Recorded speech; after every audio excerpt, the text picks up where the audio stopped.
Welcome to The Impossible, where we empower others to face the impossible, inspire them to be impossible, and motivate them to do the impossible. My name is Matt, and I'm here today with my brother, Austin Douglas. And today we have an episode for you guys with a guest who has an unbelievably powerful story, as you guys have heard so many times on this show. You're going to learn today about Mikayla Mugrage and her fight with breast cancer.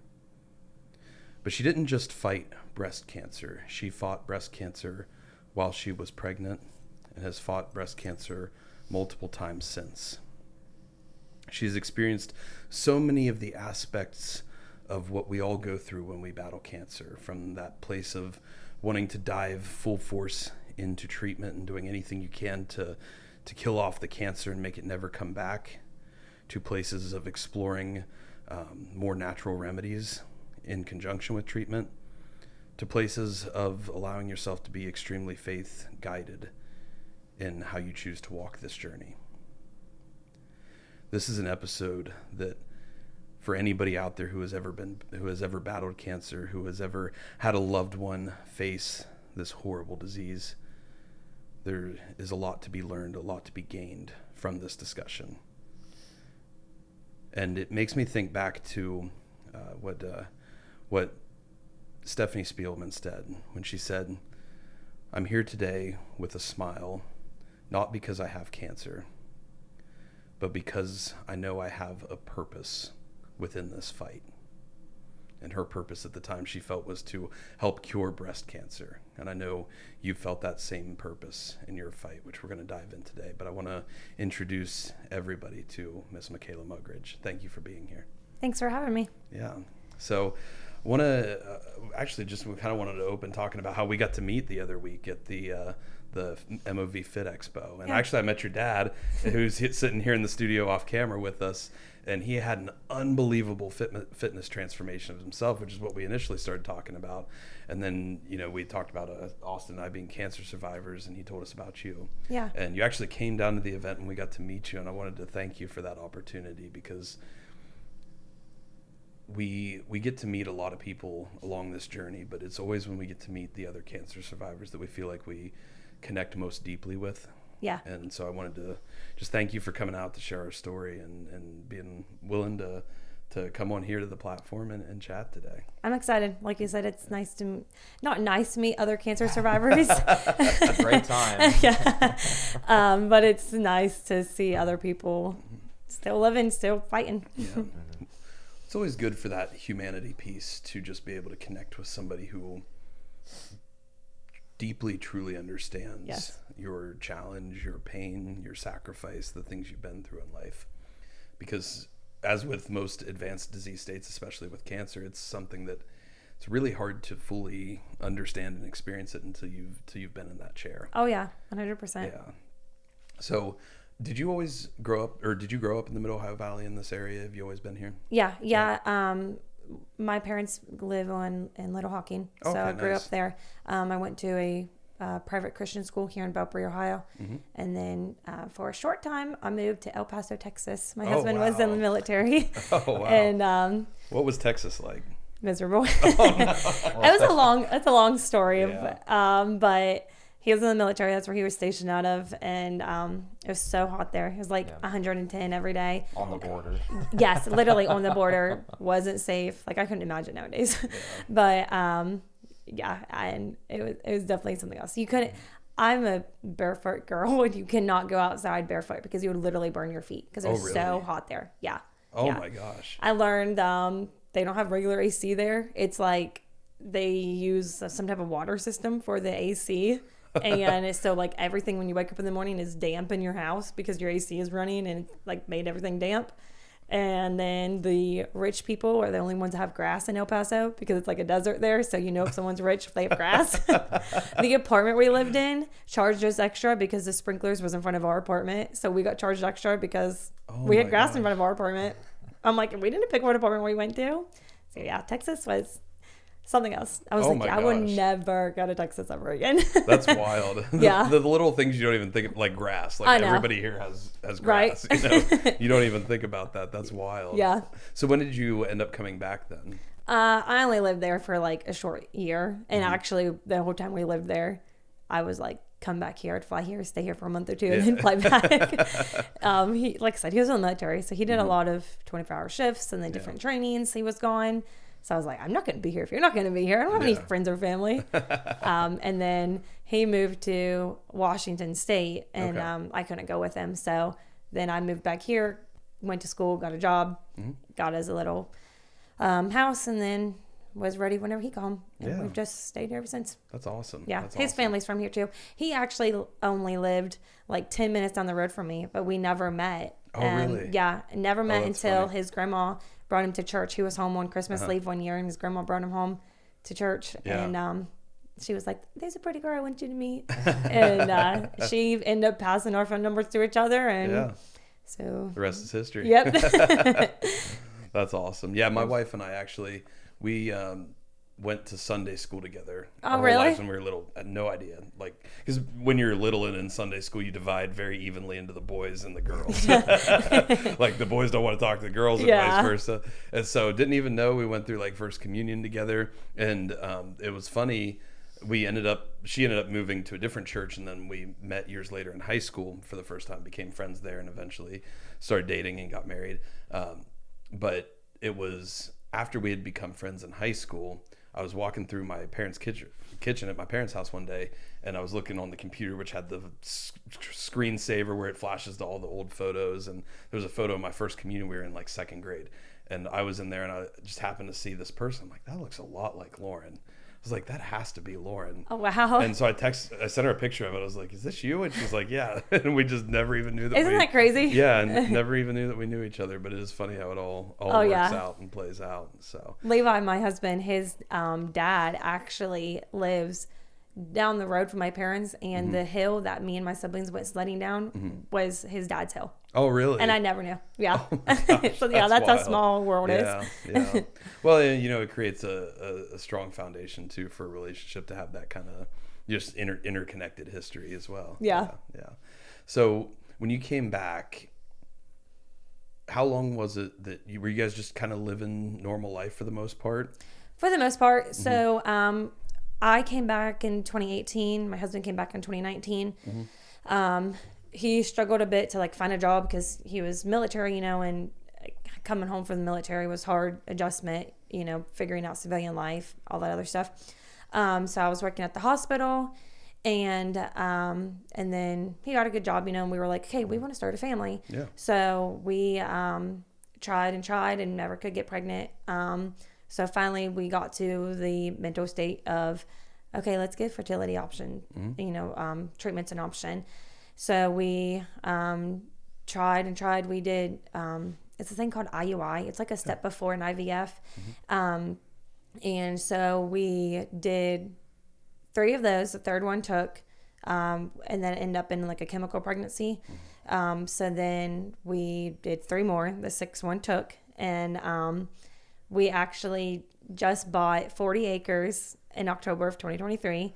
Found out I was pregnant like 2 weeks after buying our property, and then 2 weeks after that found out I had cancer. So it was like October of 2023 was where everything hit. But yeah, so before that we were just living a life. We knew my husband always wanted property. He knew he wanted to raise a farm. We knew we wanted our kids to have the 4-wheelers and the property to run, So that's what we were building for. We were creating our life for our family. So. It's an unbelievable journey. So my wife and I had to do IVF. Okay. To get our daughter and our one who's now on the way. But he's so we understand that world very, very deeply. We never did IUI ourselves. It wasn't an option for us, but I'm aware of it, and I know like what it's like. And we had to go through the chemical pregnancies and things like that, and it's just such an immense challenge. Yeah. And I can't imagine what that had to be like to battle through that challenge of just being able to get pregnant in the first place. And then finally you buy this dream property. You have this dream come true of this pregnancy and your son. and then to have all of that completely shaken. Yeah, it was definitely challenging. What was it like because I'll never forget the moments in that doctor's office when I was initially diagnosed. What was it like for you when they're coming in and telling you, like, you have cancer, this is what's happening? So I actually was at work and my doctor called me. Oh, really? And the doctor left a voicemail, and it was my OBGYN. Okay. They were the ones that like did the biopsy. And it was actually an ultrasound tech that pushed the radiologist to get the biopsy. And then so my OBGYN was the one that they sent the results to. So at the time I was working as a loan officer. Okay. And so I wasn't able to answer my phone. I was with a member doing a loan. And then once the member left and I picked up my phone and I saw that the actual doctor left me a voicemail, I was like, okay, crap, this isn't good. Like, it's usually not the doctor that leaves a voicemail. Yeah. So I immediately call them back and they're like, yeah, Dr. White wanted to talk to you. Let us get Dr. White on the phone. And so Dr. White got on and he's like, Mikayla, unfortunately the biopsy came back and it's breast cancer. And I just lost it. And like, I'll never forget being in my office at work and I'm like, I'm pregnant. Like, how can I have cancer while I'm pregnant? You're like, that's impossible. And so he's like, I want you to come in tomorrow. And their office was closed that next day. But he was like, come in tomorrow with any questions you have. And I immediately just lost it. And I called 3 people. I called my husband, obviously. And I couldn't even get out the words that I had cancer. I was just sobbing. And he thought we lost the pregnancy. He was like, what's wrong with the baby? Yeah. And I was like, it's not the baby. So then I finally got out the words. Dr. White called me and my biopsy came back that I have breast cancer. And then I called my mom, and my poor mom was at work. I bawled on her, gave her the news. I knew she would call my dad. And the next person I called was my pastor's wife. And she sat on the phone and as I cried, prayed over me and gave me peace. But yeah, like you said, that's a moment you will never forget. And then I went into the doctor's office the next day and they were telling me, they didn't even tell me what type of cancer it was yet. They just said it was breast cancer. And she said, you're going to have chemo. And I was like, yeah, after I give birth. And she's like, no, while you're pregnant. And I'm like, you can't have chemo while you're pregnant. And I'm like, like this doctor knew me. Yeah. And I was like, how hard I fought for this baby. I'm not doing anything to this baby. And she's like, no, there's safe ones out there. So then she sent me to an oncologist here in Belpre. And that oncologist is actually the one that told me, hey, you have triple negative. And my mom, we don't know anything about cancer or what type. Yeah. You don't know until you get diagnosed. And my mom's like, okay, negative, that's good, right? And she's like, no, unfortunately, triple negative's like the most aggressive type of breast cancer. And we're like, what? Like, we don't know any of this. And she's like, you immediately need to go up to Columbus and like, you need to be treated up there. They'll have all the answers for you. So then that first day we went to Columbus, my mom and my husband went with me. And we were there for 8 hours of testing and doing more biopsies and meeting this doctor and meeting the surgeon and just going through all of that. And that was the longest day of my life. Like, I'll never get over that day. I think I slept the whole way home from Columbus and all night that night because it was just exhausting getting all that information bombarded to you. You don't understand anything.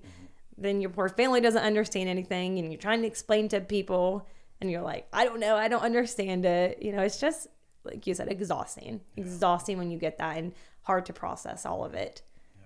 Well, that's the crazy part is it's not even just like this. I think people expect it to be this like sadness or this anger, this frustration. It's like there's just so much overwhelming emotion at first that it leaves you feeling physically exhausted, which for me after that led to me just feeling totally numb for a while. Yeah. And I know you experienced that as well. Well, because they move very fast with that. They do. You kind of don't have time to think about it. You're like, okay, we're starting. Here's the date. It's probably that week or the next week. I mean, when I was diagnosed, it was I was getting treatment. The following Tuesday or Wednesday or something like that. So yeah, it was pretty quick. Yeah, pretty quick. Me being pregnant, I had to wait till my second trimester. Okay. But actually, that's another part of the story is you have to wait till your second trimester to get chemo while you're pregnant, and you can only get certain chemos. And the place that I did my fertility with and my OBGYN couldn't agree on a due date, and my OBGYN kept wanting to push my due date earlier. Like, no, she's due July 1st, and my fertility doctor was like, no, she's due July 11th. And so I actually ended up getting chemo while I was still in my first trimester because they listened to my OBGYN. But it didn't even touch my son. God protected him. And I was like, that's a whole nother part of the story. That's my son's story is, hey, my mom was giving chemo while she wasn't supposed to. I wasn't safe. And you can't even tell. When he was born, I asked the doctors, can you tell I had chemo or anything? And they said, no, you could never tell. Yeah. It was the biggest baby in the NICU. That's awesome. Yeah. That's good. Oh my gosh. It really gives a whole new perspective. And when I tell people about this, because I told a couple people you were coming on, and they're just blown away in amazement every time, because most people don't understand that when you have cancer while you're pregnant, you actually can receive chemotherapy during certain parts of that pregnancy. It's got to be very specific parts, very specific agents, but you can receive chemotherapy. And the just like the design of the human body and physiology is so immense. It's wild to hear. Yes. Yeah, it's like we have the blood-brain barrier, right, that keeps all the certain things from our blood can get in, certain things cannot get in, and the brain is the body's very specific about what gets in and what doesn't. It's the same thing with like a placenta. When you're growing a baby, like there's some things that can get in, some things that absolutely cannot. Right. The body's very specific with it. So we've been able to find chemotherapy agents that just cannot cross that barrier. Yeah. And it's wild. It's like the baby then gets to grow and really thrive in its own little world, independent outside of any of the toxic chemotherapy that you have to experience. So that's a massive blessing in and of itself. As hard as that situation is, the fact that it can be done, and you could have an extremely healthy son at the biggest weight in the NICU, is such a blessing. But it really puts it into perspective, because a cancer diagnosis is crushing enough in and of itself. But then to receive that diagnosis after just finding out that you were pregnant, after so much challenge of just getting pregnant, what were some of the thoughts, the emotions, the challenges you had to battle? And just because not only do you have to accept this horrible diagnosis, you've got to accept it in the face of, I want to do everything I can to preserve my child. What was that experience like? So I'm a Christian, and through this whole thing, I've never been mad at God. I believe God has a will and has a plan, but that's not to say I never questioned God why. And my thought was, why? I know God's too good to finally let me have my desire to have a kid, and then to give me cancer. I didn't understand why. Why, God? Why now? Why am I going through this? I knew, like I said, I knew God was too good to give me my desire, to give me this bad news, and then to take my baby from me. I knew he wasn't going to do it. So I guess that's there's a scripture that says, he gives peace that passes beyond all understanding. And I guess that's what I felt after I went through my why mindset. Why is this happening? Why, all that. I had a peace that, okay, I know God. I know he's too good and he won't take my baby from me. So whatever I have to go through, I'm going to trust him. And that was my whole family's mindset, that we're going to trust God. And like the day that I went to the doctor, the next day after I got diagnosed, a nurse pulled me aside and she's like, hey, you need to get an MRI to see if the cancer's anywhere else, but it's not safe while you're pregnant. So you need to make a decision right now. Are you going to go do an MRI and like it not be safe, or are you not going to? And I went and sat down with my mom and my husband, and I was like, what am I going to do? You don't know. And my husband said, well, we either trust God to protect the baby while you do the MRI, or we trust God that the cancer is nowhere else and not do the MRI. So we decided right there, we're trusting God and I'm not doing the MRI. I'm going to trust God to protect my baby. So that was my whole mindset. It's been my whole mindset of just trusting God and believing his plan and believing that this has something for me. But it didn't, like I said, it didn't stop the whys. And I like I said, I've never been mad at God, never once. I know now why I was diagnosed in the first place. But at the time I didn't, you know? But yeah, the whys and the crying at nighttime, you know, when no one else is there, all of that, it's just mentally exhausting, mentally hard. You guys know. Well, we know in our own sense, but we don't know to the level that you do, you know, because it's one thing for it to affect yourself. It's an entirely different thing for it to affect your child. And that love that exists between a parent and a child, there's absolutely nothing else in this world, physical world, like it.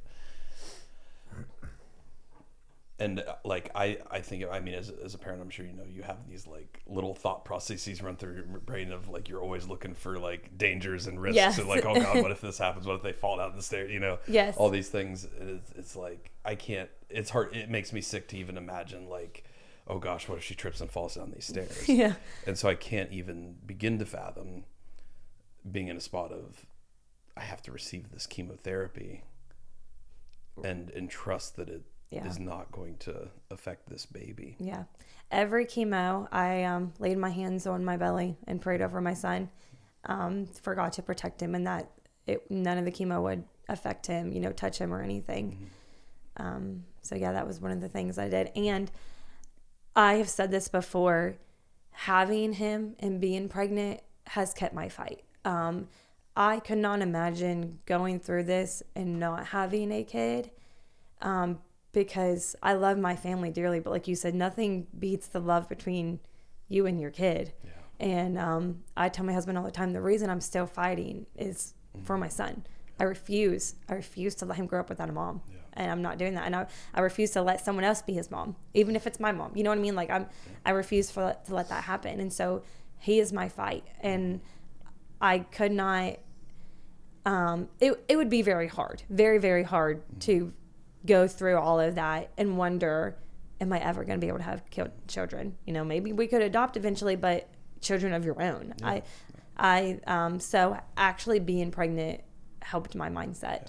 That's a really interesting perspective. It is. And it makes sense when you say it, because when Austin and I were going through it, both of us, we struggled immensely with finding any amount of purpose in the situation, finding any amount of meaning, finding anything to grasp onto, to fight for.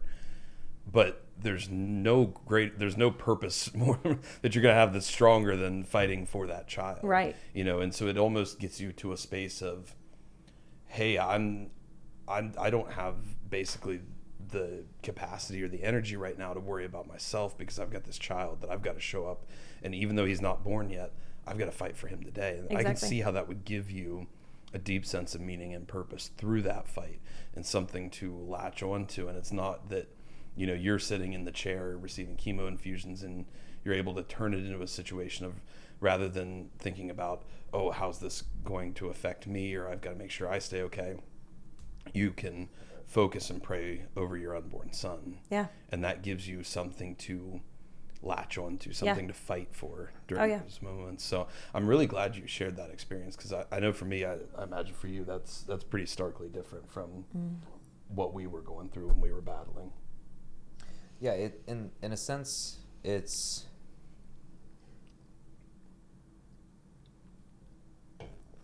a lot to take in there. I will say that, and I really do sit here in awe of what you were able to go through in those moments. It is stark, the contrast, though we were all diagnosed with cancer. It is very stark, the difference between the fights there, because I'm a little shell-shocked in the moment. So.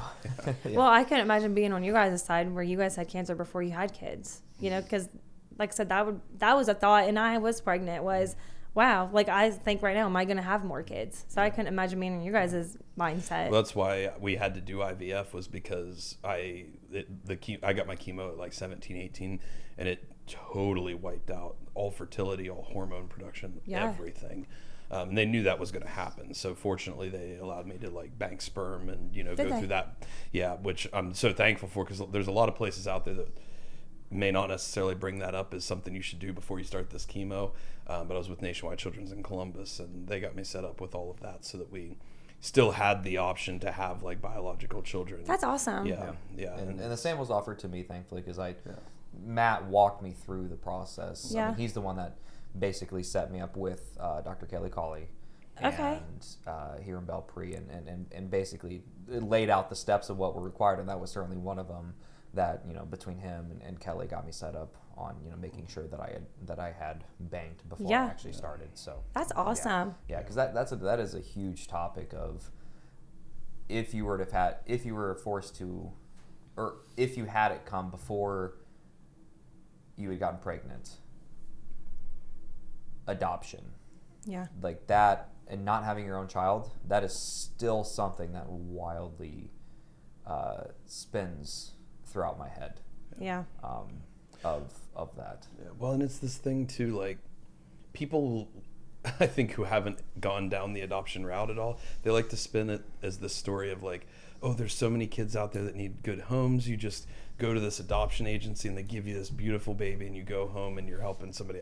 That is not how it works. Yeah. At all. Like we briefly explored adoption, and the clinic we were looking at said, okay, you pay us $35,000 cash up front. It's a 4-year wait list, and maybe you'll get a baby under 2 years old. Wow. They're like, if you want a 12-year-old, we'll give you a 12-year-old next week. But and we're like, it was they treated it like that, like it was that gruff and like unempathetic and that's sad. Like dehumanized is how it Yeah, felt. yeah. Like we left that video call feeling so like disturbed. Right. And I'm not going to say all adoption is like that, but I don't think it's as clean and easy of a process as we like to paint the picture of it. Right. And it's got its own world of challenge within it, and I mean, God bless all the people out there who adopt kids and are able to give kids good homes and are able to, have children through adoption like that. I think that's an amazing, beautiful thing. Yeah. But it doesn't just mean it's this fairy tale story of,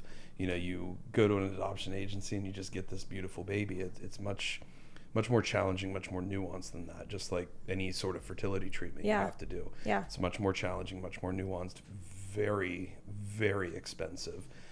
And after going to cancer treatments, who has that type of money? Exactly. Because that's also financially demanding. So there is this whole piece to it of, fertility is equally linked to cancer, but I think it's not often addressed. I think we get so focused on the killing of the cancer that we don't necessarily, we've lost sight of the human as a whole. 100%. And not even just with fertility, but with so many other processes down. Like I'm battling so many weird oddball disease states right now that all these specialists at Columbus can't even figure out, or because it's all secondary to that chemo I received 12 years ago. And yes, at the time the priority was killing the cancer. Yes. I get that.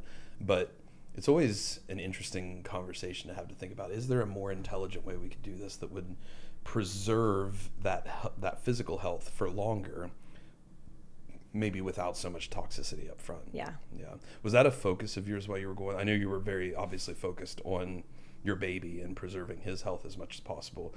Were you ever thinking about like your health and all of this, and long-term health, long-term side effects, things like that? When I was first diagnosed, no. Mm-hmm. I mean, I was like, give me anything you have. I'll be on whatever clinical trial. I would do whatever. Just get this cancer out of me so I can have my baby. And honestly, I never once thought about side effects. I never even thought about it coming back. I think I was so busy. Like I said, we just bought the 40 acres and we were going to build, and then I stopped working. So then, hey, we can't build no more. So then I was like, what are we going to do? We moved in with my parents for a while. And then we ended up getting a double wide. And so then as soon as we got my double wide, we were like, hey, let's go in there. Let's get this ready. Because we bought a used one, so it needed work. So I was like, getting my son's nursery ready, painting, So like my mind was just so focused on other things. I don't think I ever even once thought, what is this chemo doing to me? I didn't do that until later on, like after things slowed down. And like right now I'm getting PET scans every 3 months, and I'm thinking, how safe is that for me? Like they can't be safe to get a PET scan every 3 months. So now I'm like, okay, what are we doing? What are we injecting? I think that's the natural state to be in, like, because we ourselves get so focused initially on like, let's get rid of this cancer, let's focus on the fight right in front of us. And I don't think that's a bad perspective to have, because you also can't get into a spot where you're thinking, you're so focused on like the long-term side effects of things that haven't even happened yet, that you allow that to kind of drive concern and worry and anxiety. And it sounds like you were really able to lean on that trust in God, and you the passage you brought up about peace beyond all understanding. It's a really powerful line, because we talk a lot about building peace in the face of fear. There's a lot in our space that talk about, oh, you got to overcome fear, you got to eradicate fear, you got to destroy fear, you got to stop fear in its tracks before it ever happens. People love these like soundbitey quotes. And we've never said that, because I think fear is actually a very powerful, integral part of being human. Yes. And we focus very much on this piece of humanity, because I believe it's, there's something different within us between like a dog and a human, and how we experience life, and we're both conscious beings. Like dogs can make their own decision. They can go out and drink water, and they can eat food, but there's some unique spark that we have that fills our soul, fills our spirit, and kind of distinctly sets us apart. And so we really like to focus on this piece and really connect with this piece. And I think fear is an integral part of that. And so we've never thought of fear as something to be eradicated or destroyed, but something to build peace in the presence of.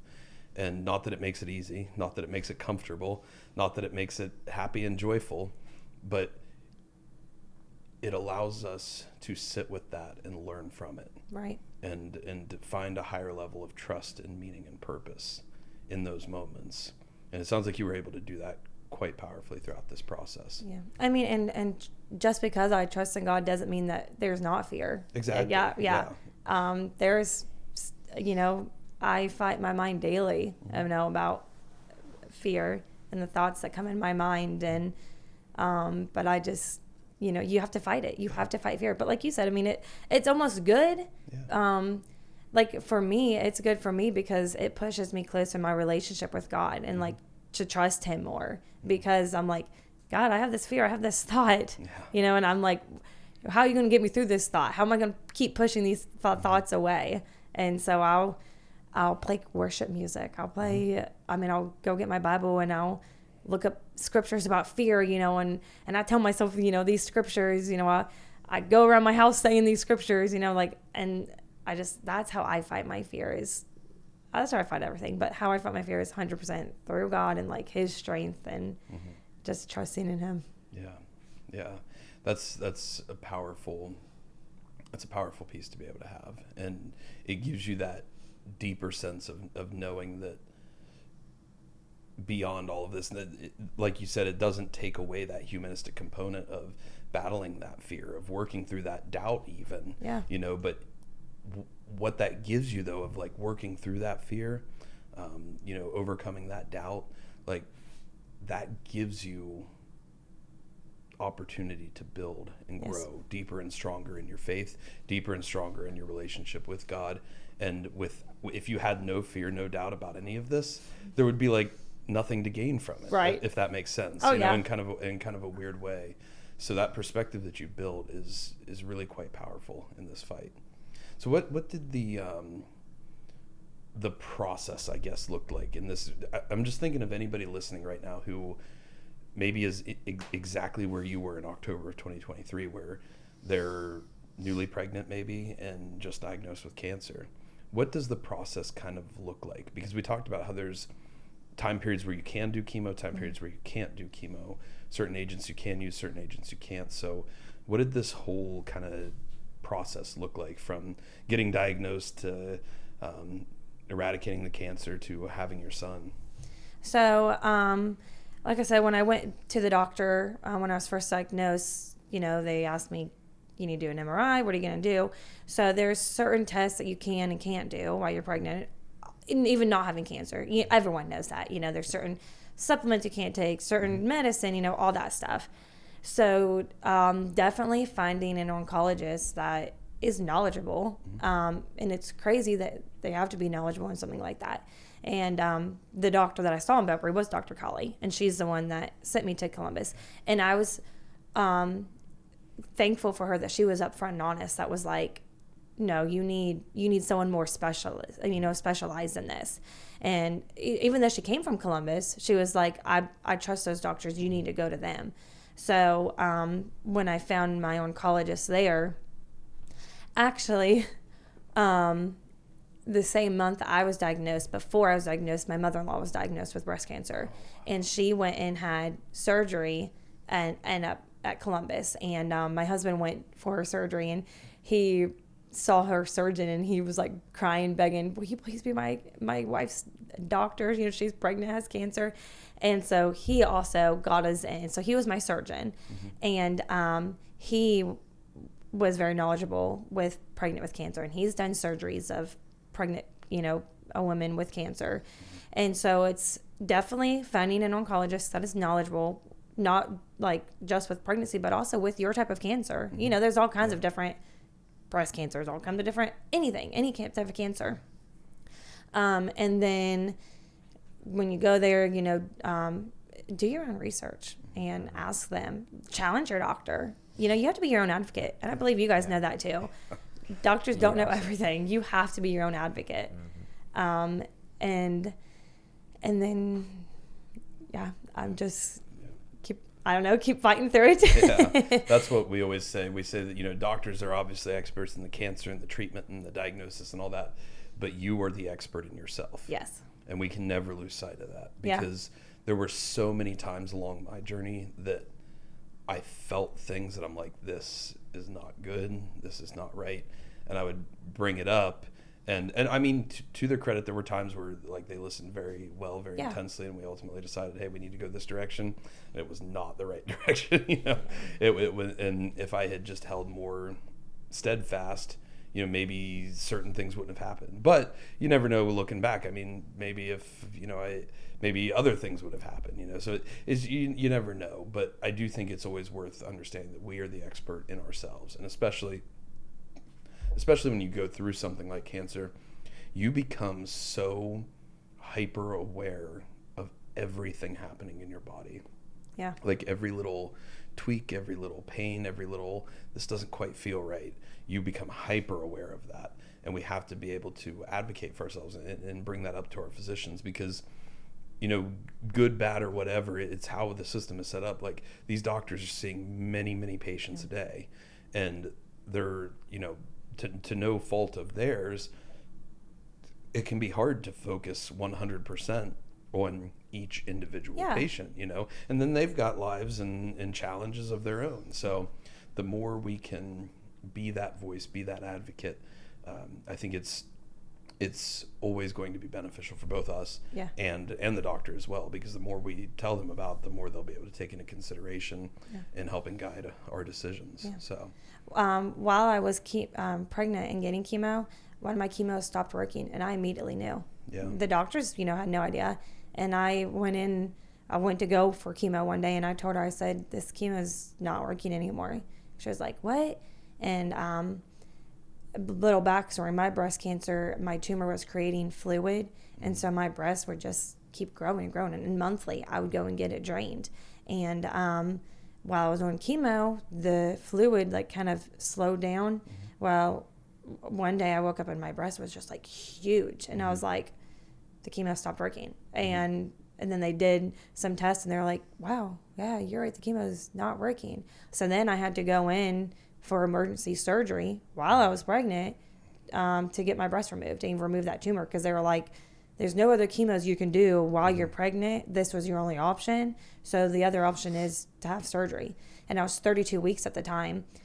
And I was like... You went into surgery at 32 weeks pregnant. Yes. Oh, yeah. my gosh. And I talk about fear. That's when I was scared. Yeah. And I was like, take the baby. And they're like, no. And I'm like, babies are born at 32 weeks all the time now. He'll be fine. Take the baby. I'm not doing surgery while I'm pregnant. Yeah. And they're like, no. And so my surgeon, he was like, listen, I've done surgeries with pregnant people. Like, I promise you don't want to have your baby this early. Yeah. It's better for him to stay in longer. And so I finally was like, okay. And so it was a 5-hour-long surgery. And I had a team, obviously. And then they had a team for my baby. They, anywhere I went, that little baby bed in the hospital that they put your baby in went with me. Yeah. And like it was in the surgery. Yeah. And I fully expected to come out of surgery either with my baby because I thought something was going to happen, or hey, something happened and the baby's stopped breathing, the baby's heart, and we got to take him, like something like that. And I came out and they said his breathing never stopped, his heartbeat never, like nothing ever happened to him. And then 2 weeks later, I had him at 34 weeks. But that was the plan because they didn't want me to be off chemo for so long. They were like, we'll do the surgery, and then 2 weeks later, you have your son, and then 2 weeks later, you're going to go back on chemo because you don't need to take that long of a break. Yeah. So, like being your advocate, I knew immediately this chemo is no longer working. We've got to do something. Yeah. And I couldn't imagine if I didn't know and I just kept being on that, would the cancer spread while I was pregnant? You don't know. Yeah. So listen, like you said, every little pain, everything, you've got to listen to it. Yeah. Everything's worth looking into. And I think something else that holds a lot of us up when you're battling cancer, a lot of us get into this mindset of feeling like, oh, I don't want to be a bother. I don't want to be a burden. And that's a good place to come from. But at the same time, this is your life. Yeah. And if you're pregnant, this is your life and your child's life. Yeah. And there's nothing more vitally important than that. Yeah. And we have to be able to advocate for that when it's necessary, when it feels right, for sure. Yeah. On the flip side of this, though, whenever you do have a pain somewhere, you're like, oh my gosh, is this a cancer? Like my shoulder's been hurting. Yeah. My shoulder was hurting before a PET scan. Dad was actually taking me to a PET scan one time, and I told him, I said, before every PET scan, I have a pain somewhere in my body. And I'm like, oh my God, this PET scan's going to show cancer's here. And then, it's never. But I'm like, man, that's so annoying. Yeah, and that's so interesting. So mine is very uniquely different because I had bone cancer. So I never felt a lump or never felt a bump. I did have times where my ankle would swell up really bad, but I never physically felt my tumor. Yeah. And I never had a lot of physical manifestation of it. It was just deep inside the hard, compact bone. But I know Austin has definitely experienced that, and you know that feeling all too well. Where you feel that lymph node. Yeah, the lymph nodes swelled up. Originally, it was lymph nodes there above the right supraclavicular, and then for my second relapse, it went from right. It was right and left in the beginning, and then it was right and then went to right axillary, and then for the most recent relapse, it was still just right supraclavicular. So, and the original tumor was right mediastinal, which I couldn't really feel. Yeah. But definitely the lymph nodes, and that's how I found out for basically every relapse was just feeling the lymph nodes here, just absolutely. I mean, when I was first diagnosed, they were the size of very large grapes, and they were hard as this table. And ever since then, it's I still have issues with the muscles around here. Like even just now, they feel a little bit more inflamed than this side here, and it's pretty much 24/7 in the back of my mind. I'm constantly going, oh, here we go again. Yeah. So even if I even have a this coming Thursday, I have my. It's 12 month, 13 month checkup or whatever, into this period of remission for a CT scan. Yeah. And it's gonna take quite a few more scans before I start to believe that it's actually gone. So, yeah. The fear before the scan, that what they call it, scanxiety. It's so real. It not only anxiety, but it's also just, it is a little bit of fear in that too, because of, especially with what we're building and how much momentum we've been carrying here of recent, to have that slow everything down. Because with relapses, it's just, you start to make so much momentum. And then for me, it was like a 6 to 8 month period, like post final treatment day, that I relapsed. And so like you just start to make some momentum, and then it's just like, oh, hello. Yeah. And that, so I've made it beyond that point this time here. I mean, it's 16 months That's now. awesome. And so this scan is going to be certainly important, but I'm going to wait a few years before I actually let that thought sort of have a little bit of a lease within my brain. Yeah. But up until that point, it's kind of like I'm just sitting on a bed of nails. So Sometimes it's like the reality, it hits you in the face like, oh, I do still have cancer. Yeah. That's how I was whenever it came back the first time. I never expected it. Like I said, I never once thought about ever coming back. I don't know why I never thought about it. I just never did. I was too focused on having my baby and killing it now. And whenever it came back, it was a total hit in the face. Like, what?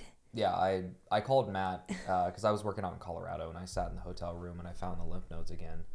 And I called Matt, and it was just like, as soon as I felt them, it was just this utter, like, my heart sank. Yeah. I got cold chills really, really bad. And I'm assuming that I was stuttering quite a bit on that phone call, because I immediately called Matt. And I'm like, Matt, we got a problem, And that was a huge slap in the face. Yeah, it is. Whenever this most recent spot on my shoulder, so I had 3 clear scans, and the 4th one, they were like, hey, if you get 4 clear scans, you can take a break from chemo, because they told me I'd be on chemo the rest of my life, and I want to have reconstruction surgery, and they were like, we'll approve the reconstruction surgery, 4th scan clear, yeah, you're good to go. So I literally had my surgery scheduled. I was planning my whole life being on a break from chemo, and then they were like, no, it's back and everything is on hold now. And I'm like, wow. Like I said, it's a reality hit. It's almost like you can't move on with your life. You want to so bad, but anytime you go to, it's like you knocked, it's like, hey, I'm still here. It's a chain that just won't break loose. Yeah. It's a very annoying chain.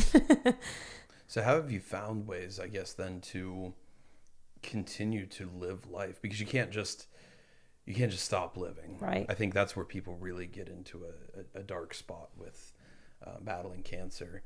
How do you keep living life despite, having to continually start new battles with this disease? Yeah. Well, I have a toddler. You're a little girl. And they keep don't you give on you much of an option. No, no, they do not. Days when I'm so tired, you don't get to sleep in. You don't get to take a nap. So he keeps me going. But I listen to podcasts and watch videos. I do all these things. And this one person said, find something that, keeps you going. And this one guy, she told a story. This one guy, when he got diagnosed, he said, I'm going to live to see my son graduate, and then I'm going to take my son on a big trip. And it was 4 or 5 years before his son graduated. And he lived clear up to that point and saw his son graduate, took his son on the trip. Then 2 weeks later, he came back and he passed away. So, the mindset of find something of, hey, I'm going to make it to this. And if you get to that, then find another mindset of just keep going. You've got more to fight for. You're not just fighting for yourself. If you have a family, if you have kids, even if you don't fight, there's always someone you can fight for. If it's not for yourself, fight for someone. Book a trip a couple years away, say I'm going to live to go to that trip. Yeah. We say you've got to have an unruly faith in your own potential. Yeah. Beyond what the doctors may say, beyond what the prognosis may say, beyond what is even reasonable. Yeah. You've got to have that faith, because there's a power to having that kind of purpose. Yeah. And I know you experienced that while battling during your pregnancy. There's a immense power to it, and just the human will to live. Yes. And when you lose that aspect of it, it can become catastrophic. But there's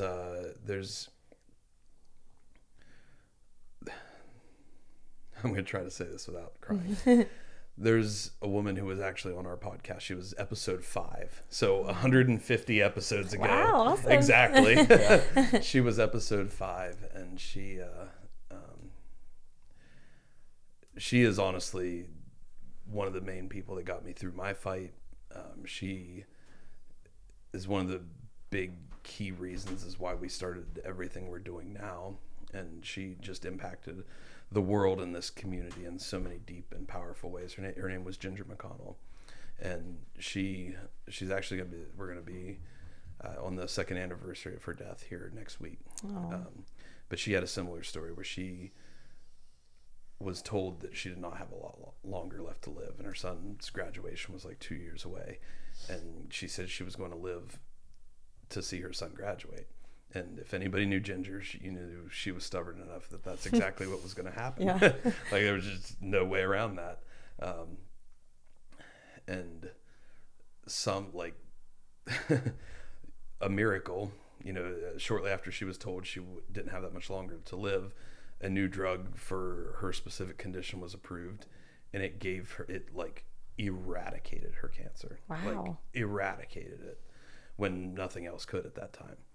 And she got those extra 2 years, and I had the unbelievable opportunity of getting to attend that graduation ceremony with her and her son. And I was taking photos for it because we were just kind of getting in the media space back then. And I have this picture of her in this just deep embrace with her son, hugging her son. And it's like the photo, I'll show it to you when we're done because it's so powerful.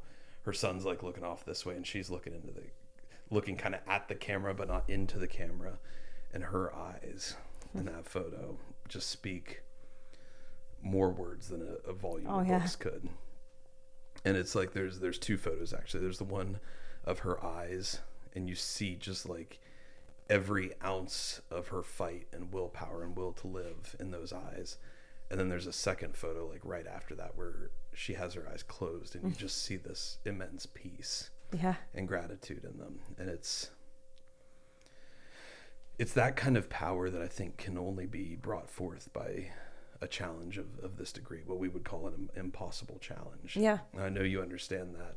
And I imagine you probably felt that in those moments of actually having your son. Oh, yeah. Holding him for the first time after that battle. What was that experience like? It was so overwhelming. Yeah, but a good overwhelming, a joy of overwhelming.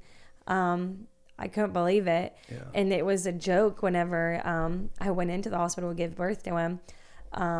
My last ultrasound, he was like 7 pounds. And again, I was 34 weeks. At 34 weeks? Yes. Yeah. And holy cow. The NICU nurses were like, no, he's not going to be 7 pounds. Like, there's no way. Sometimes those are off. They can overestimate or underestimate. Right. Yeah. And that's what they're like, there's no way. And I'm like, I don't know. And so when I gave birth to him, he came out a whopping 6 pounds, 13 ounces. So almost 7 pounds. Right at 7 pounds. Yeah. And there was like, oh my gosh. And I'm like, I told you so. Like, I knew this was a big baby. I'm short. My husband's 6'3". And so but I'm like, I had no more room for this baby to grow. I was like, I know he was going to be big. So it was like just a joy of, he's healthy. And, but then it was also, obviously very scary. And, I didn't know, I kept getting all these different stories or, not stories, answers of, okay, you're going to go and you're going to have him, he's going to be in your room. Then you're going to get discharged 48 hours later. So that's what I was full on expecting.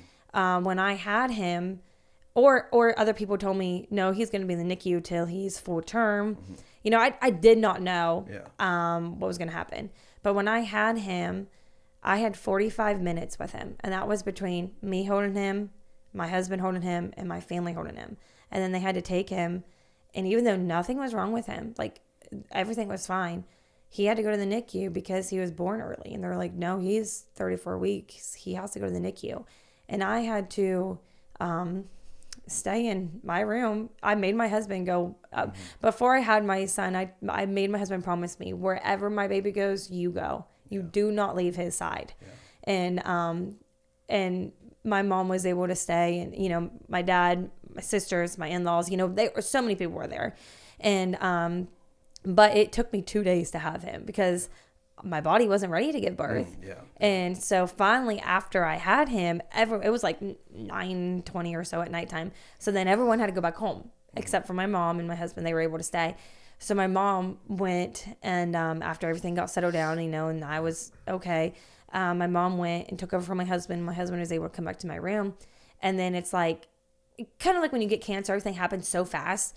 Then they're like, hey, you need to get out of the labor room. You're not having labor anymore. You got to go to the postpartum room. Postpartum room is a room like this, a brick room, very small. Mm-hmm. It literally has a very small window up on top. Mm-hmm. And you just gave birth. I don't have my baby, but I hear other moms on the postpartum, and I hear their babies crying at nighttime. I wasn't even allowed to get off the bed for 4 hours. I was not allowed to go see my baby. I was stuck. What was their claim for this? They said I had to wait because I was induced and everything, and my legs were still numb.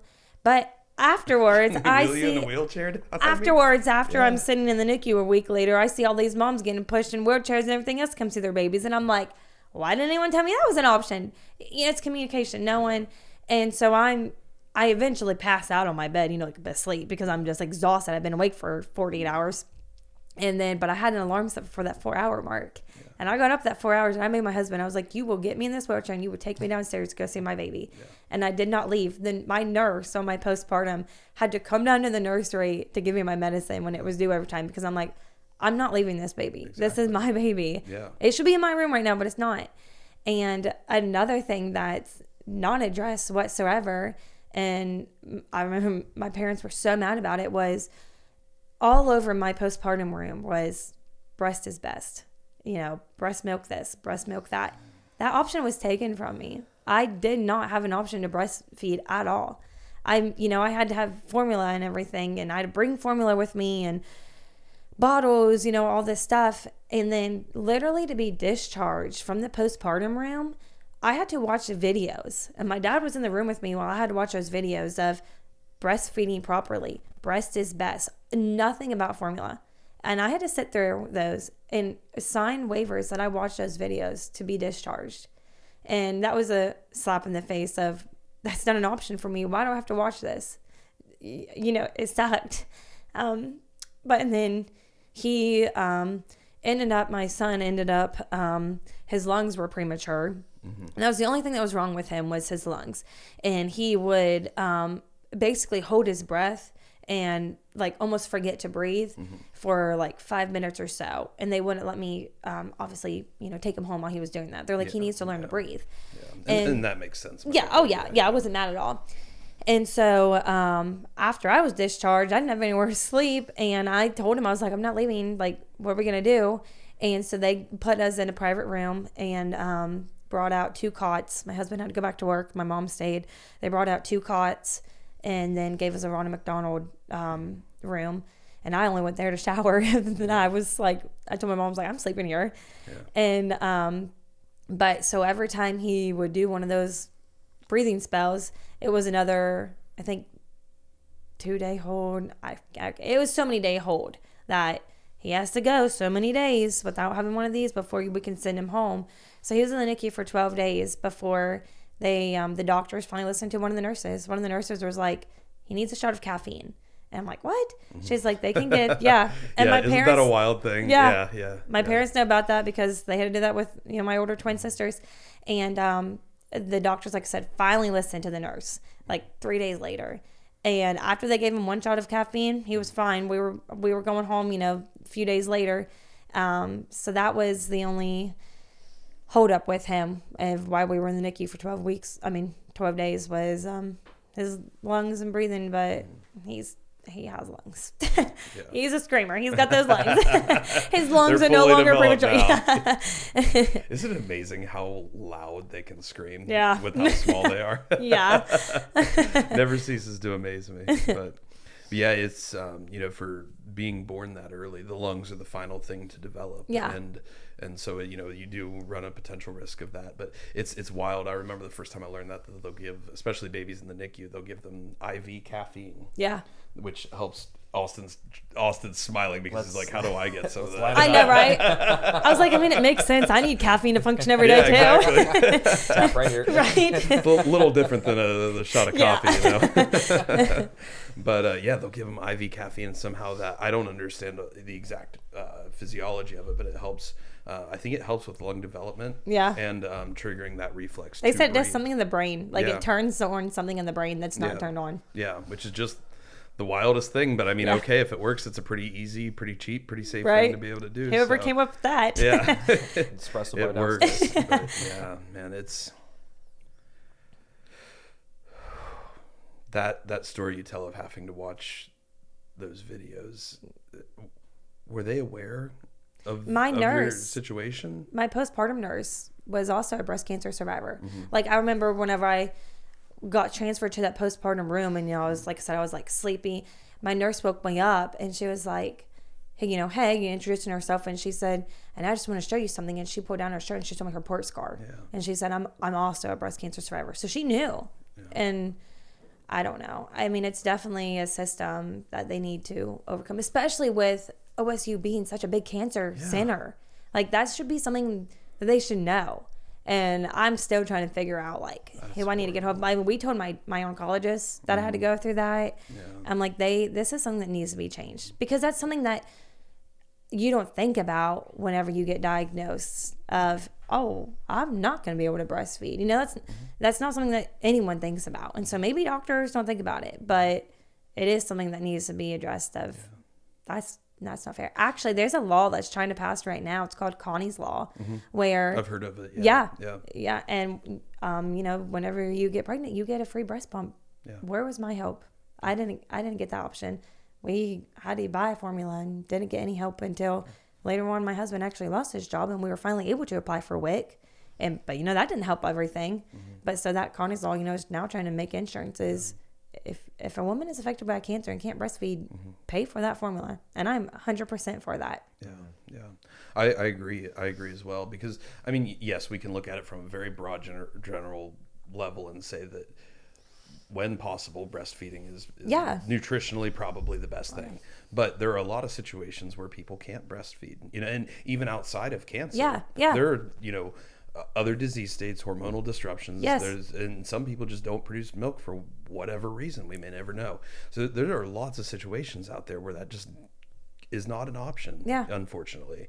And to force people into any one size fits all silo, especially around pregnancy and giving birth. This is a topic my wife is extremely passionate about, and I would actually love for you guys to be able to chat, because she obviously didn't have cancer when she was giving birth, but she had the same kind of thing where she was at 39 weeks. They pushed her for an induction because they thought that there was something potentially wrong with the placenta, and it took her like 56 hours to give birth because her body also was not ready for it. I'm actually curious, when was your son born? June 4th, 2024. We were literally in the hospital at the same time. Were you really? Up at OSU? Yeah. How crazy is that? Our daughter was born June 1st, 2024. June 1st? Yeah. Wow, that is crazy. I was like, they must be close. Talking about a small world. Yeah, so we probably would have been down on the maternity ward at that point. Yeah. But yeah, we were in OSU hospital. Oh my gosh, that is crazy. That's unbelievable. So we had been passing each other. Yeah, absolutely.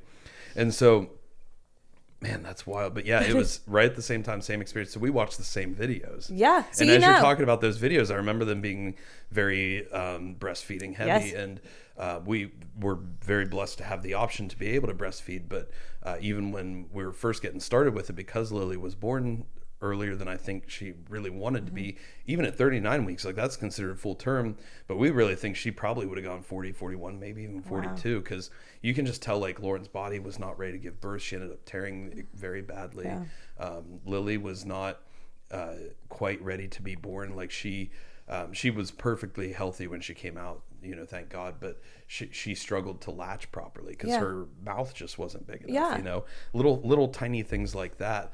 And Lauren, fought very hard to be able to establish breastfeeding. We saw a lactation consultant for a really long time, but in the hospital it was a struggle, and so we had to actually like feed Lily with little baby syringes Yeah. for a while, and then we had to transition to these little tiny baby bottles, Yeah. and things like that until she was able to fully figure it out, and really what I think it ended up taking was Lily just had to grow big enough to be able to actually latch Probably so, properly, yeah. But so we were watching the same breastfeeding videos, and I remember there was a time we even had to buy a thing of formula and give her a couple formula bottles. And formula is extremely expensive. Yeah. Extremely expensive. Yeah. So it's not something that you can just like go by, and babies require quite a lot of it, especially when they're very young like that. Yeah. And there's nothing else you can feed them, Yeah. So it is a challenge, and it needs to be more. There needs to be more equitable options out there and more of a patient-focused approach. Yeah. Like why are you legally? Is it even legally, or is it just this random policy that this hospital? It's probably just a random policy. I don't know. I never even once thought about like questioning it. Yeah, I would just because like get me out. There's so much going on. Yeah. But to even approach you with that, I know. is such a non-patient focused, non-human focused. Yeah. Because like you said, Perspective. not everyone can breastfeed. Yeah. Cancer or not everyone can breastfeed. Yeah. So yeah, I don't know. Yeah.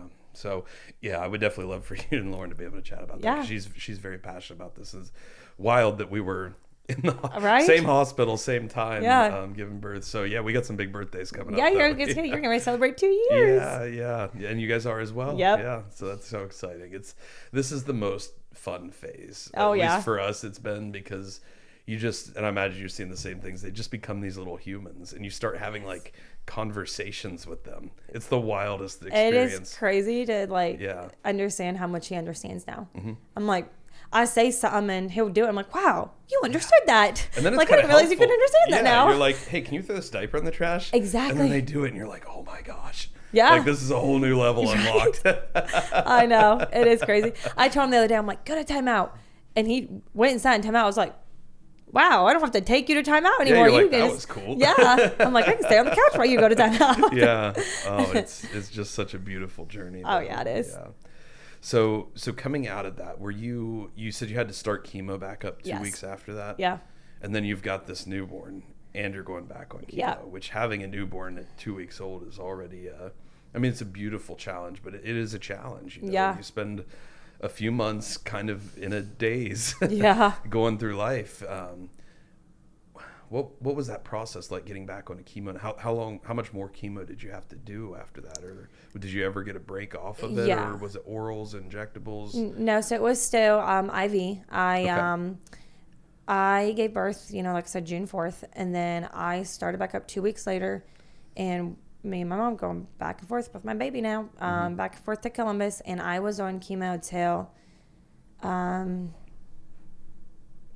October, maybe a little bit into November. And then December, I started radiation. I had to do 30 rounds of radiation. So that was every day. So, I was off chemo, but I didn't get a break. Yeah. And then that was December 2024. January 2025, I started on an oral pill. And that's when my cancer spread. Well, they wonder if it spread in between the time of being off chemo, like that short month of November and starting radiation, or if it spread while I was on the oral pill, because I started the oral pill in January, which was specifically for, one, my type of cancer, and two, someone with the BRCA1 gene, which I have. And they were like, this pill, is going to be great for you. I was so excited to not be going to Columbus and, being home with my baby. Yeah.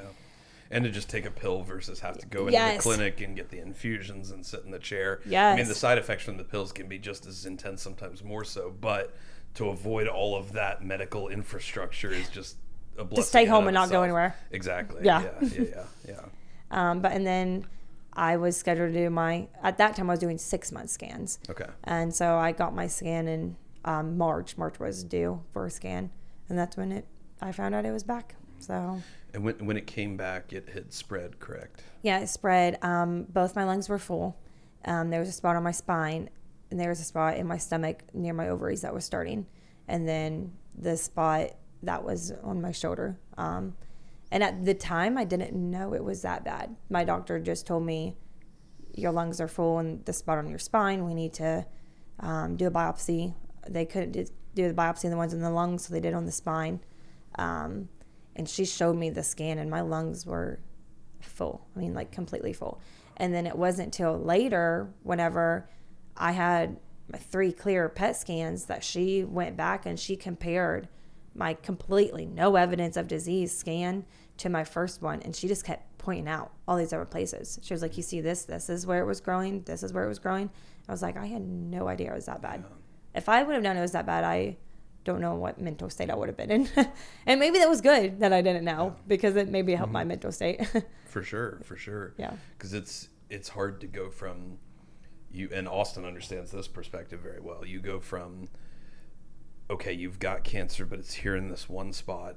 We're going to do it. And especially Austin's cancer, the cancer he was initially diagnosed with is one of the most treatable forms of cancer. Really? And so we really thought, like, oh, you'll do this little bit of chemo and it'll take care of it. It won't be an issue for the rest of your life. Yeah. That's what we all fully expected. Yeah. And that was not his journey, 4 relapses later. And he, is now in been able to make it the farthest he's ever been able to. But he understands that perspective of, okay, you think it's going to be this one thing, we can do this treatment and then take care of it and you'll be okay. And then you come back and it's spread even further than it was the first time, correct? Yeah, so the first was just a technical relapse, and we had found out that 95% of the affected area was taken care of. Mm-hmm. The problem was the SUV rate.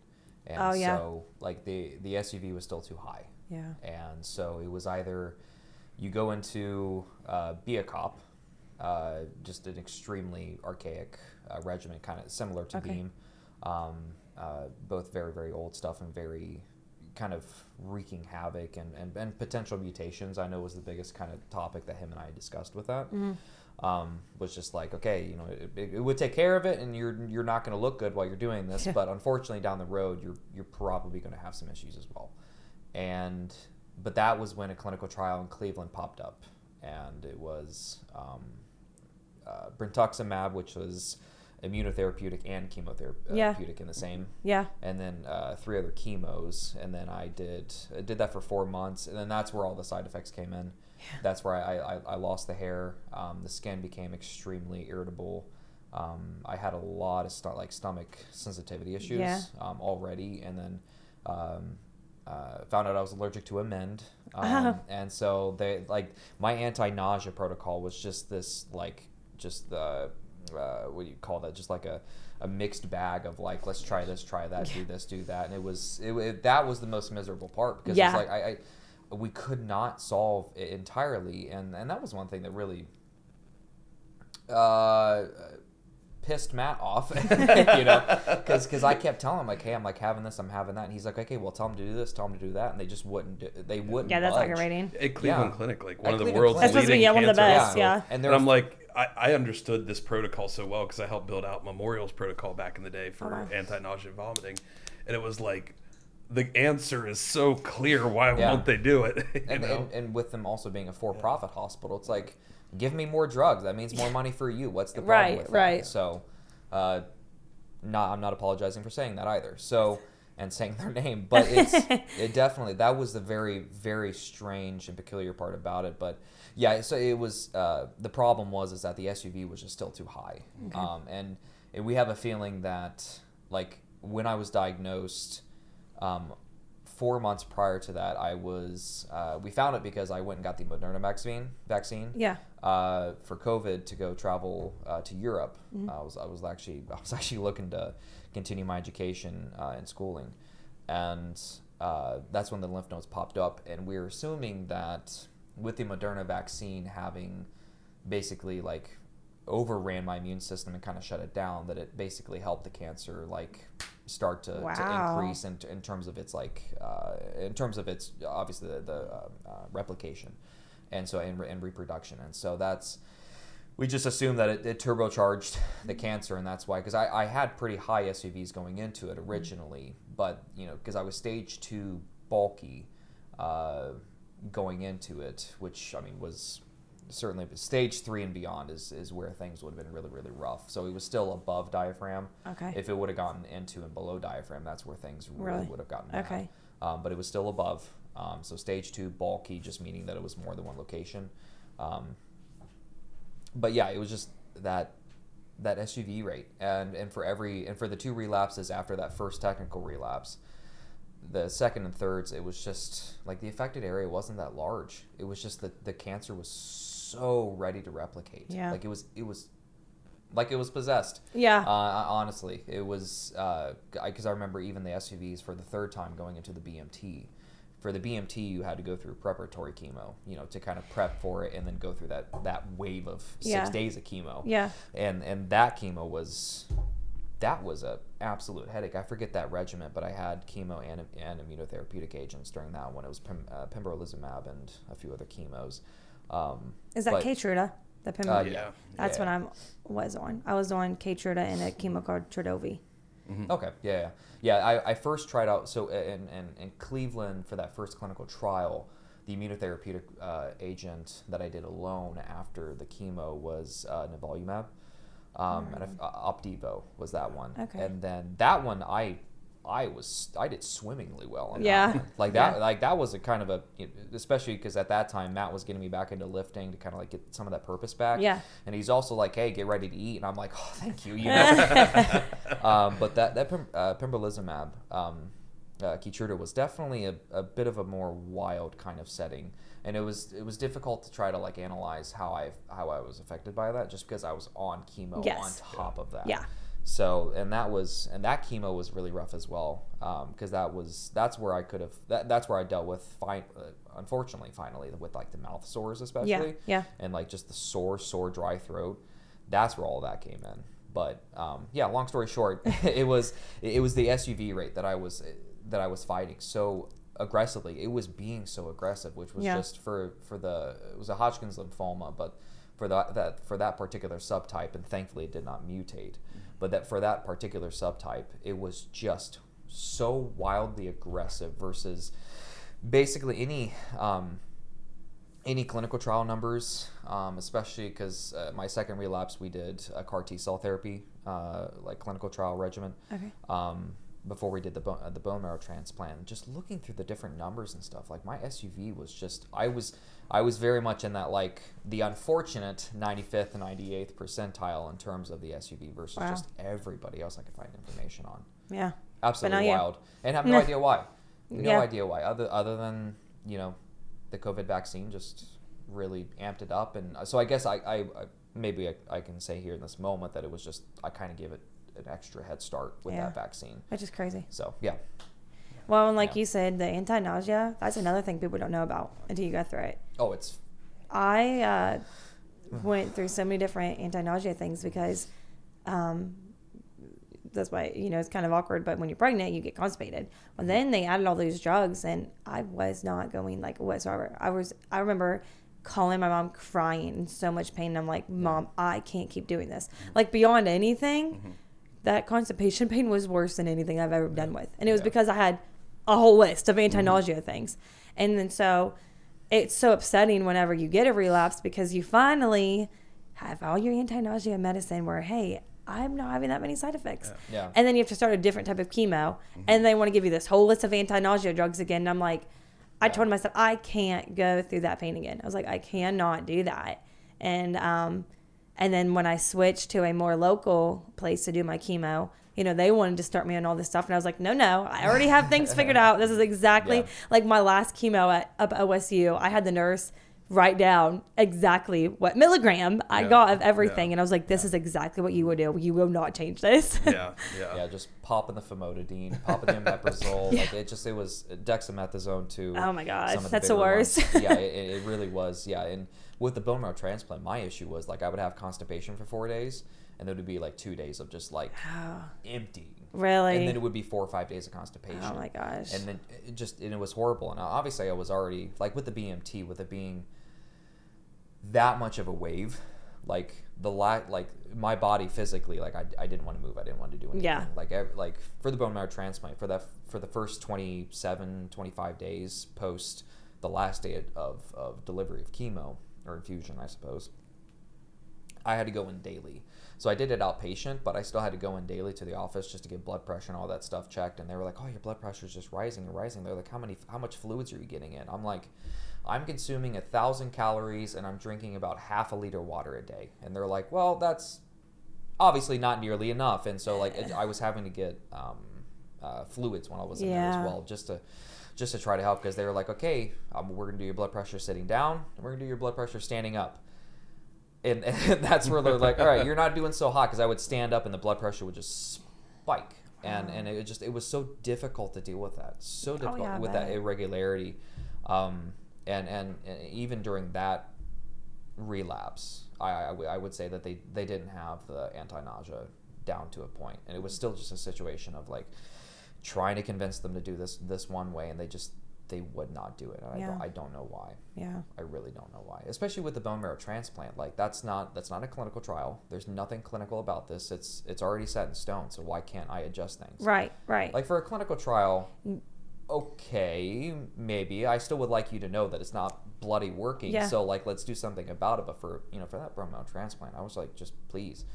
My second relapse when I was down in Houston, they were totally like, and that was a clinical trial too. I mean, that was an earlier stage clinical trial with the CAR T cell work.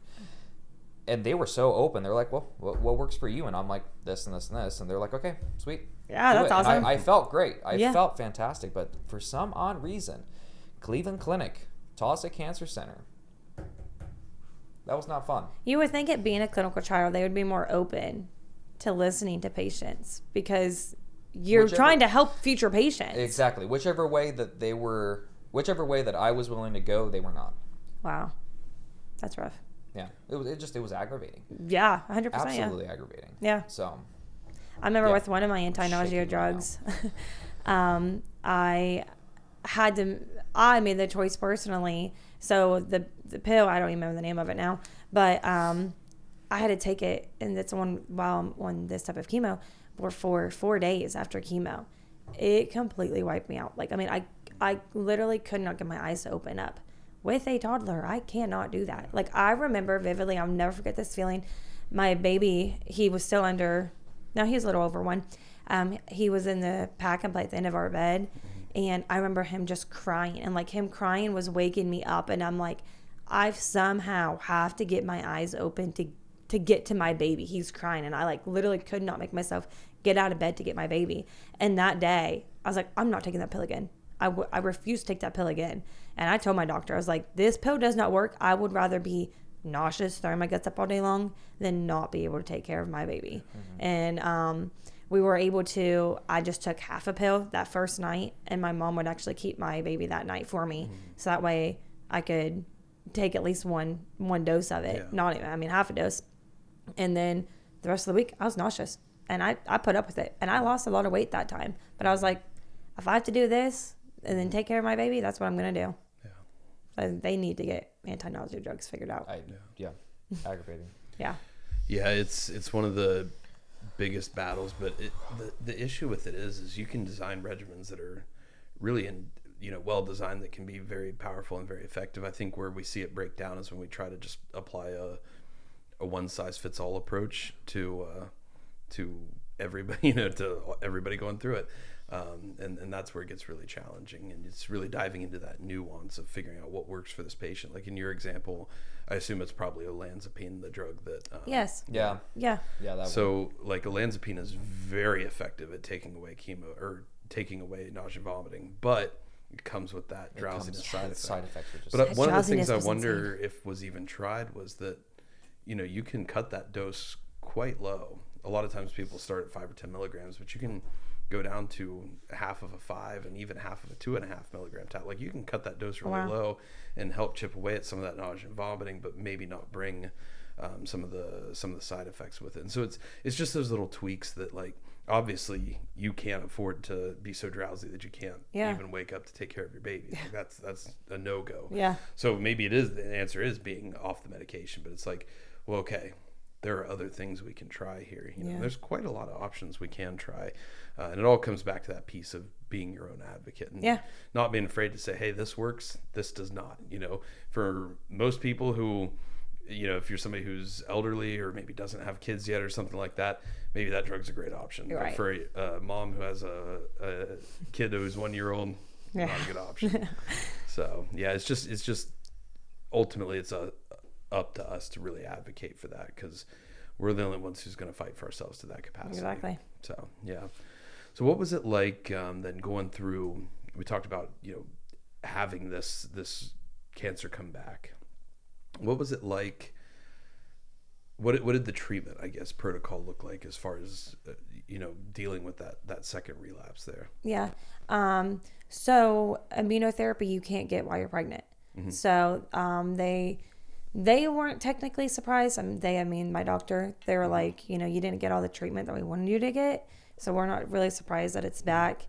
So let's do this Keytruda. Let's put immunotherapy. Immunotherapy is really good. You know, let's give you this.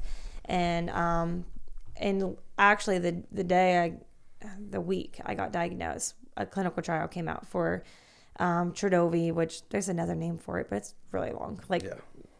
my oncologist sometimes struggles to say it. They love their syllables. Oh my gosh, yeah, it's insane. Yeah.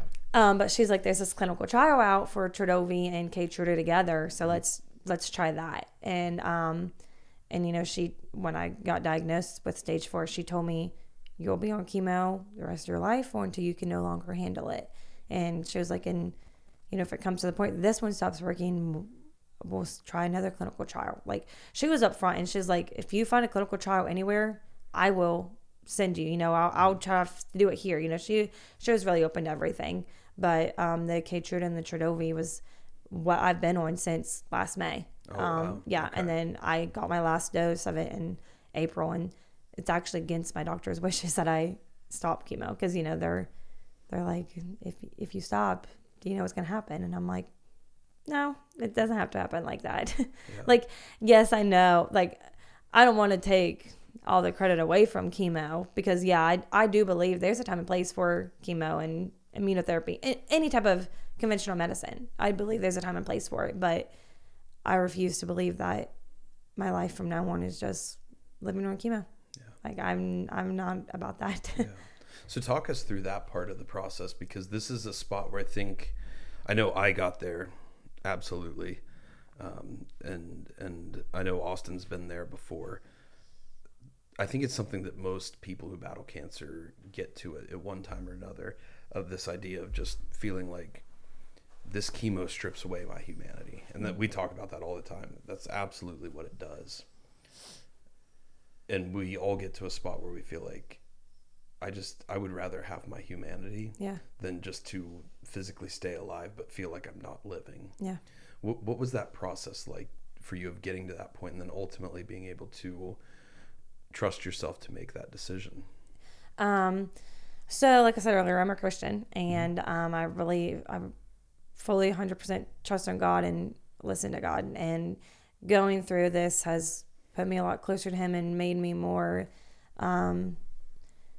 like, my ears open, if I can. I'm trying to think of the right words to say, but like listening to God. Like, God, my life is in your hands. I will listen to whatever you say, whether it's what to eat, what not to eat, what treatment to take, you know, I mean, down to the little things, up to the big things. I fully rely on God to talk to me and guide me. And when I got diagnosed with stage 4, and she told me I'd be on chemo the rest of my life, and she said, you have 1.5 to 2 years to live. And I said, no, I'm going to live past that. You know, I was 26 whenever I got diagnosed again. But I heard God tell me, and God doesn't speak to me like in an audible voice. It's just kind of like a thing in your head. Like, you know, if I can explain it that way, like almost like a thought that pops up that I know it's not my thought. And so he told me, give me 1 year. And so when he first told me that, I thought, give me 1 year and you're going to be healed. And my healing came a lot faster. I mean, it came, I think it was like 3 months or so. And everything, you know, time blurs in, so my timeline can't be 100% right. But anyway, so when my first PET scan came back and my doctor was like, there's absolutely no evidence of disease, we were all happy. And I was like, God, what was that year then? And, they were like, we need to stay on chemo, and now it's maintenance chemo. And so then I felt like he said 1 year of chemo, 1 year of treatment. And so I kept getting scans. They kept coming back clear. And earlier how I talked about that fourth scan. So my fourth scan was around my 1 year mark. Mm-hmm. And I was like, oh yeah, this fourth scan's coming back clear. I'm getting off. This is what God told me. Mm-hmm. And when it came back, in my shoulder, and she's like, no, you still got to be on it. It's another one of, God, what? Mm-hmm. God, you told me a year. What am I supposed to do now? But there is a verse in the Bible and a story that has been my lifeline of going through all of this. It's a story in Luke, and you have to forgive me, chemo brain. I cannot think of exactly where it's at. We understand. Yeah, chemo brain, toddler brain, whatever you want to call it, both. Maybe a combination of the two. But I know it's in Luke, and I think it's in the 9th chapter where Jesus is healing people. He's doing miracles. Mm-hmm. And there's this verse that says, they were all amazed at the mighty power of God. And that has been my verse. I tell myself that every day. They were all amazed at the mighty power of God. And so through both of my diagnosis, both times, I was still on chemo and everything. And so it's almost like chemo got the glory. I always gave God the glory, but it was almost like people were like, yeah, it's chemo. It's not God, it's chemo. But this third diagnosis, my mindset of, no, I'm done with chemo. God told me a year. I feel like is when God's going to bring this verse to life because I pray this verse over. I want people that see me, people that meet me, my doctors. I want everyone to be amazed at the miracle that you did, God. And so I feel like this third time of getting cancer is God's time to shine and say, no, it's me. And so that's where I got to that mindset of chemo's failed me too many times. Mm-hmm. How many times can I keep changing up chemo? What's going to happen if I run out of a chemo? There's no more chemo options. And so I'm like, I'm done with it. I'm done with feeling like utter crap. And I'm done with being tired and not being able to, I don't want to say not being able to raise my son, but like I depend so much on my mom because, my husband has to work because I don't work now. So my husband has to put in the hours like he does so we can keep living. And thankfully my dad let my mom quit her job. And so they've taken, a financial hit, but they don't say one thing about it. But I'm so grateful for my parents, but I'm so tired of my son. I don't want to say depending on my mom, but like my mom's his second mom. Mm-hmm. That shouldn't be. That should not be a thing. I'm so grateful for it, but I'm tired of that. I'm tired of just relying on other people to help me with my son. And I know it takes a village, even not having cancer. So there's nothing bad about that. But like, this is my son, And so I'm like, I'm tired of living like this. I'm tired of not having hair. I'm tired of having to put a wig on when I go out places and dealing with all the things of a wig, which I love my wig. I love my wig so much, but it's so annoying to deal with them. I'm just tired of all of the side effects of it. And so I'm like, there's gotta be other things than just this conventional treatment. Mm-hmm. And so I'm obviously relying on God, but then I also believe God gives us common sense, and I can't just be like, okay, God, here's my life, and you're just gonna do your job and me not sit back and do nothing. Yeah. And so like back whenever I said about I'm listening to God, God has completely changed my diet. I mean, like I have tried cutting out sugar a long time ago and I just couldn't do it. They talk about sugar addiction and everything, but like right now I feel like God told me you need to cut out sugar. And then because I'm having sugar issues, I feel like Keytruda has caused me to have sugar issues. I could not get my sugar under control. Like it was insane. Even if I didn't eat all day long, I checked my sugar the next day, it would be well over 150. I'm like, why? Oh, wow. Yeah, why? Do you have diabetes? Or no, never. But I have come up. Yeah, and I have seen where people get type 2 diabetes from Keytruda. Wow. Yeah. And so like that's one of the side effects people don't talk about. And so I'm like dealing with sugar issues. And so I feel like God said, you need to cut out sugar. And then so I I'm on a Facebook page of like healing triple negative breast cancer naturally. And a girl I talked to on there went to a naturopathic doctor in California, and I was able to do a virtual visit with him. And he told me to also cut out carbs, which never thought about that. You know, carbs turn into sugar too, because I was still having sugar issues after cutting out sugar. And so it's been about 2 weeks since I've cut out carbs, and my sugar is just now in the mornings, like still kind of high for what I would think, because I'm also fasting every night. It's in like the high 90s. But I mean, hey, at least it's under 100 like it's supposed to. Yeah. That's all I could hope for personally, was just keeping it under 100. Yeah. Because it was, I mean, even because Matt had me pretty much, I mean, it was like 40 grams of carbs a day with training on top of that. So I'm obviously utilizing all of that. And it was still like, especially during the treatments, was just like 98, 102, 104, 98, 102. It's so frustrating. It seriously was, because I never had a problem with it prior. Yeah. So, same to you. Like it was never a problem. But I think the chemo, and especially the immunotherapeutic regimens, there was always just like these weird nuanced things that were happening with them. So that's really interesting. Yeah. Observation. Yeah. So, I mean, right now I feel like I eat like nothing, because it's, but I'm, you know, I've spent so much money here recently on natural stuff, you know, because I'm not ignorant. I know I have to do my part. But I believe God put things on this earth for us naturally to heal things. I mean, what did they do before chemo? You know? And so I'm like, there's other things that I'm going to give it a shot. I don't want to say I'm dying, because I'm not, but I'm almost kind of at the mindset when I go back to my doctor, and if they're against it, I'm going to say, you told me I have 1.5 to 2 years. I tried a year. If I only have a year left, let me try whatever I want to try. Yeah. You know, I don't believe I only have a year left, but that's the mindset that I'm at. Like, let me try what I want to try. If you're saying that, then why not? So I'm trying all kinds of different supplements, and mistletoe injection. They treat in Europe cancer with mistletoe. So I'm going to give that a shot. You know, I'm like, right now, give me whatever natural things. You know, I'm doing all kinds of things. I'm reading a book, How to Starve Cancer. You know, I'm like going at this full force of what can I do? What can I do myself? You know, do your own research.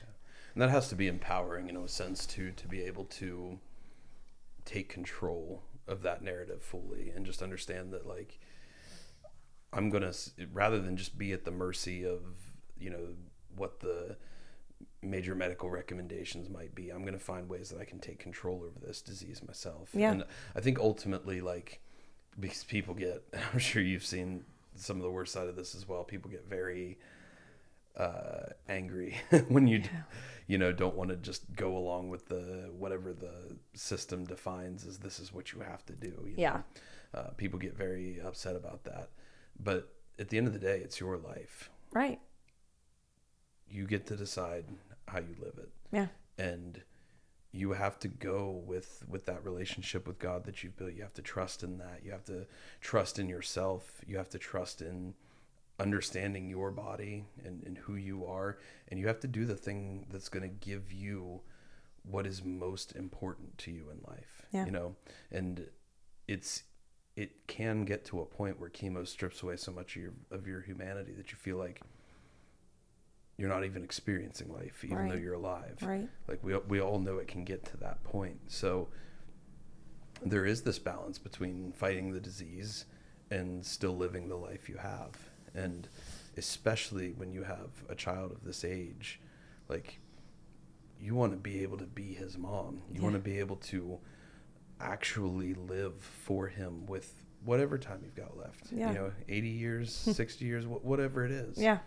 And if we're not taking advantage, if we spend the entirety of our life just simply trying to add more years alive, we're not really looking at it from the perspective of how can I get as much years truly living as possible. Right. And that's the frame we have to look through. And the answer is not going to be the same for everybody. And that's okay. Oh, yeah. Yeah, 100%. Yeah. I mean, you like you said, you have to get to that mindset. When I was first diagnosed, I was not in this mindset. You know, I was, any chemo I'll take. And I had a bunch of people, you know, tell me, don't do chemo. Chemo's poison, you know. But you have to give cancer patients grace. You have to get to that mindset. They have to get to that mindset personally. My aunt just actually recently told me of a story of someone, and she said, I've known about this since you've been diagnosed, but you weren't in the mindset to hear it. And so she's like, I believe you're in the mindset now. And I thanked her. I said, thank you. Thank you for not bombarding me with that information and waiting until I was in that mindset. Because you get bombarded with enough stuff. Oh, yeah. Everyone has an opinion. People come out of the woodworks to tell you, like, this is how you got to do it, or they'll send you all these Facebook links of, like, random doctor in random country discovered carrot juice kills cancer. You know, it's like it's just people like to send you these things that clearly are just beet juice, man. Beet juice. My bad. Well, everyone wants to send you that Chris beat cancer. Okay, well, he had surgery and his was colon cancer. Like, I don't even know that one. I guess no one's. I don't know how many people have told me, read the book Chris Beat Cancer. He has a program you can pay for, and it's Chris Beat Cancer. Oh, he has a program you can pay for. That's convenient. Yeah, right? That's really convenient for him. Oh, right. But he did surgery, and then he did, like, whatever supplements. But I'm like, he had colon cancer. I have breast cancer. I have a very aggressive type of breast cancer. What he did, like you said, it's not a one-treat-all. Yeah. Like, just because this worked for him does not going to work for me. Oh. Well, and that was a strange learning of just, like, on that matter of, like, the Hodgkin's lymphoma versus non-Hodgkin's lymphoma, like, just the differences between those two. It's immense. It's immense. Yeah. So it's just a lack of intelligence. Yes. So. And no one does more research than us about your own type of cancer. It's sorry, that was slightly crude. A lack of I agree. A lack of willing to engage and understand. Like, yes, they're trying to be very, very helpful, and and I'm very, very thankful for that. Oh yeah. But at the same time, there are moments to where I do not bother me with that. Right. I beg of you. Right. They come in the right heart. You know. So it's almost like you can't get mad at them because they're just trying to do whatever to keep you here. You know. But it's also, my mind is going through enough. I don't need anything else. Sure. And there's ways to help and to support and to, you know, be there if that person needs it. You know, there's ways to do that. And then there's ways of where you become encroaching and you become overwhelming and you become overbearing in your own right, just from the simple fact of people start to, you know, tell you how you should do things with your own life. And it's like, I just can't understand the mindset of where people think that that's okay. But again, you know, hopefully it's coming from a place of just wanting to help. Yeah. So, yeah. Well, Mikayla, I really appreciate you sharing your story with us today. There's just so much power to it. And I hope that you feel that, because there's going to be people listening to this that you don't know. Some of them you'll get to meet at some point. Some of them you may never meet. But there's people that will hear this, and it will offer them a path forward and a guiding light. And it may change their entire life just from your story and what you've been through. And so I'm very appreciative that you trusted us and honored us with being able to share it. Yeah. I'm glad we got to meet, and I'm very thankful that you guys trusted me to be on your podcast. And you're welcome. My story. You're welcome anytime. There's certain people we give an open door to, and you're certainly one of them. Well, thank you so much. There's different people we're going to connect you with as well. Okay. Mikayla McCready, who's been on the podcast a couple times. I think I told you about her at the Fit Expo that day. She sees naturopaths out in California. She's currently free of a cancer she was told is terminal. Awesome. And she is one of those that is just like a powerhouse of a human being, and she knows everything, knows everyone in the space, but she also has a very like logical, sound directed approach to everything. And she's gone back and forth, you know, balanced chemo versus natural approach versus radiation versus surgery versus everything else there is, you know. And it's finding that process, that path that works for you. You know, and we wish you you know, the best wishes with everything going forward and everything you're pursuing. But I can sit here and personally feel very excited for you, because I know that you are in a space where you are trusting in your relationship with God. You're trusting in your own ability to research and try and find what works for you. And most of all, you're trusting in what you know you truly want in life right now. Yeah. And that's to be able to be a mother to your son, to be a wife, to be a human. Yeah. And that's a beautiful thing. Yeah.